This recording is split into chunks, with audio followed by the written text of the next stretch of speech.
Então, agora eu vou começar o conteúdo que diz respeito aos dois teóricos da sociologia muito importantes, a dois teóricos da sociologia muito importantes, que a gente já deveria ter estudado, mas que agora a gente mata. E a gente vai falar primeiro do Durkheim e depois do Weber, tá? A gente já sabe muito bem que o paradigma que a gente lida a partir de agora é aquele que é resultado da Revolução Industrial, que provoca uma profunda mudança nos paradigmas de organização da sociedade e é responsável por transmutar-se assim da comunidade feudal para a comunidade pós-moderna capitalista. Então, as bases vão ser muito influenciadas, fortemente influenciadas por essa mudança de paradigma que se opera com a Revolução Industrial. Nesse sentido, a gente tem a sociologia funcionalista do Émile Durkheim. Eu vou falar por quê mais pra frente. A gente chama de sociologia funcionalista. O Durkheim, ele é conhecido como o pai da sociologia ou como fundador da sociologia, porque de fato ele é o responsável por institucionalizar a sociologia como ciência.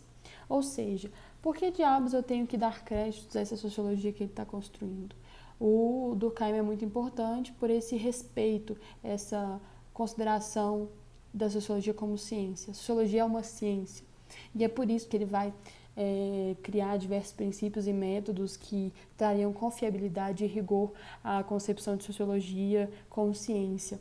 Ele também vai se assentar em vários paradigmas positivistas para fazê-lo e a gente rememora o que a gente já falou na última aula sobre o positivismo, Auguste Comte e todos aqueles paradigmas que estavam por trás daquela teoria, tá bom?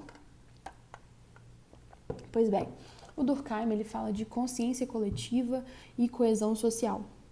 Por quê? Porque ele concebe a sociedade como um grande organismo vivo, ou como se fosse uma máquina. Então, existe uma coesão social que é responsável por fazer com que as pessoas permaneçam juntas. Então, existe alguma coisa para explicar isso. E para ele, existe um conjunto de leis naturais, de crenças, de costumes, de valores, de sentimentos que mantém os indivíduos juntos. Esse conjunto de crenças, ele unifica todas essas coisas, unifica regras, normas, sentimentos, padrões de conduta, todas essas coisas que estão fora do indivíduo.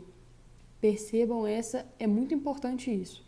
Todos esses conjuntos de valores, essas leis naturais, tudo isso que faz com que a gente se una num corpo que ele considera que a sociedade seja, né, um organismo social, são coisas que estão fora do indivíduo. Então, por isso, consciência coletiva. Existem um conjunto de crenças e valores e normas e padrões de conduta que estão para além do indivíduo, fora do indivíduo, estão dispersos na sociedade e que são responsáveis por manter essa coesão social.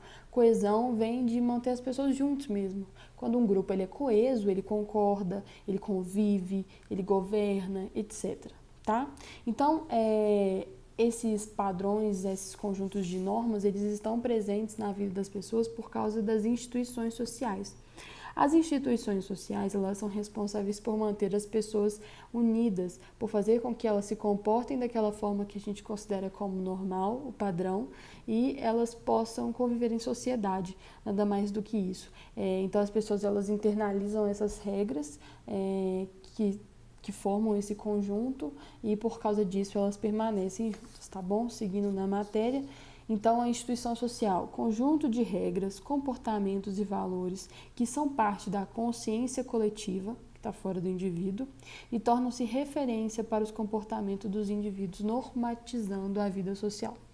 Disso tudo, a gente já pode concluir uma coisa muito importante. A consciência coletiva é maior que a consciência individual. Na verdade, a consciência individual é determinada pela consciência coletiva.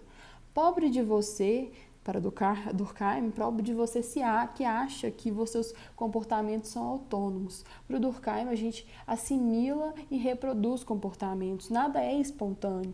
Nada tipo, eu fiz porque eu quis. Não.